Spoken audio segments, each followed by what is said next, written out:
draws a track for me to drive. All right, good afternoon, traders. It is Wednesday, and Wednesday is Fed Day. So, just shooting this video now. It's about an hour before the Fed meeting, so I wanted to give a little trade idea for the Fed announcement today. So, I'm going to go through just a little bit of a blueprint for Fed Day.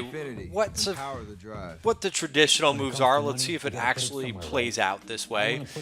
So, first things first. Are they expecting? We have today the announcement, and then we have a press conference afterwards. So, what to expect? Well, for today, there's really less than 1% chance of what the market is pricing in, or what Fed. This is Fed fund futures, by the way. This is a good proxy to tell you what the interest rate expectations are and whether or not it's pricing in the chances of an interest rate hike. So really what you want to go out and look at is the next live meeting, which I think is, for the most part, is what people are looking at today. They're looking at whether or not they're going to raise interest rates in December. So guidance based on this, that's number one. And number two is some language about how and when they're going to reduce the Fed's balance sheet. That's also what I think people are looking for today out of the Fed meeting. So what we have right now is about a 50% chance of what the market is pricing in for a rate hike. And then what I like to do is, based on whether the Fed is dovish or if they're hawkish, meaning they're going to raise interest rates sooner than later, they've got more of they have more of a policy stance that they're going to raise interest rates in December and then thereafter. A little bit of a scenario analysis. So if we'll talk about the hawkish first, right? So if they're going to raise interest rates, if they say, hey, we're kind of ready to move in December, our indicators are saying that the economy is recovering, so on and so forth. That's the first scenario that I want to run down with you. So normally what happens, again, these are pretty traditional moves. It doesn't happen every time because there's a lot of different variables that they could say or they could do. But usually what happens when the Fed is generally hawkish, and they're going to raise interest rates sooner than later, you get a move down in equities, a move up in bonds. Banks usually actually go up on this move because interest rate hikes are good for them, right? So they make more money when short-term rates go up. So banks usually go up with this. The dollar usually moves up with this. Metals is a little bit it's a little bit convoluted, but generally when the dollar, just looking at purely the dollar move, if the dollar moves up, usually metals goes down. Emerging markets, I have EEM in here too, because EEM, when the Fed is hawkish, usually emerging markets go down.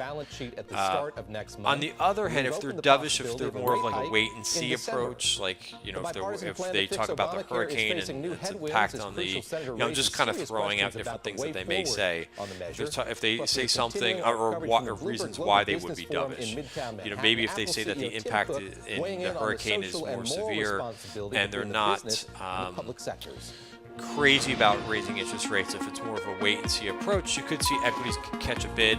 You could see bonds sell off a bit. Banks will probably sell off on that if, again, they're more dovish and not going to raise interest rates right away. Metals could also get the dollar should go down on that, and metals will go up. Emerging markets could also go up. IWM I'm not too sure about, because IWM, the biggest weight, if you remember what the biggest weight is in IWM, it's banks. But then you also have some things, momentum things like small cap biotech, so it may be a tough move. Someone asked me to put IWM on there, so I did. So the trade that I like to do, or the trade that I've had success with, and it doesn't work, there's no trade that works every single time, but one trade that I like is putting on a GDX strangle. Why do I like to do that? It really seems to move around Fed days. Sometimes it's day one that it will really take off, but then sometimes it also has continuation day two or day three. So my approach for this trade is to sometimes take a target and then leave the rest on for later in the week, because it does. I've really seen it move day two or day three, which is Thursday or Friday. So why do I look at a strangle? Why not just buy calls or buy puts? Well, because it is kind of an unknown event. I don't know what the Fed is going to say. So if I can get into something, if I can leg into something for not a lot of money, and we get one big move, in either direction, it will cover the cost of the puts. Now, if it just obviously if it just chops around and doesn't do much, you have the chance to lose money on both the calls and the puts, the value. So what do I normally do in that situation? Because of that situation, I normally don't risk more than $300 or $400 on this trade, which is usually about an 8 to 10 lot. And you know, when I add up the price of the calls and the puts, I usually don't get over 40 cents. So I actually did just pick this out. So after I already typed this up, so a trade that I like with GDX being right around 24.10, and I'm kind of more, you know, my personal belief, personal bias is that GDX calls might work better. That's really how we've seen the positioning in the order flow recently is a lot of calls that have gone up in GDX and things like Nugget. You know, especially last Friday, we saw a lot of GDX calls go up. So if I had a choice, or if I had to pick one direction, it would be the calls. So I'm not really going to skew my trade that much, but it just works out that if I go out to the 24.5 calls, those cost 13 cents, and the puts, you know, again, I don't do a straddle, I don't do the exact same strike for the puts and the calls. I usually go out about a half a dollar. So I've picked out with the stock price at around, or GDX price around 24.10, the 24.5 calls. You can get into those for 13 cents.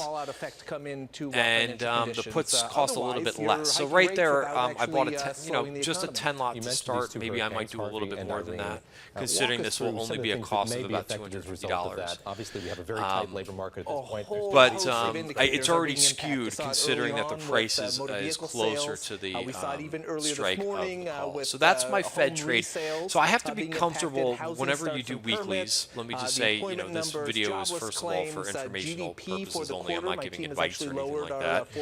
But basically, you know, whenever I purchase weeklies, I have to be comfortable with losing the amount of money. So $250 worth for a trade for weekly, I won't be upset if GDX doesn't move.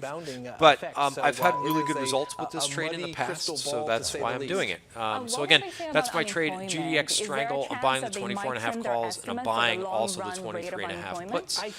We'll see how that works. I'll probably shoot a follow-up video after, not necessarily today, but towards the end of the week, to let you know how this trade worked out. So that is my Fed day trade. Thanks for watching the video, and have a good rest of your day. Thanks.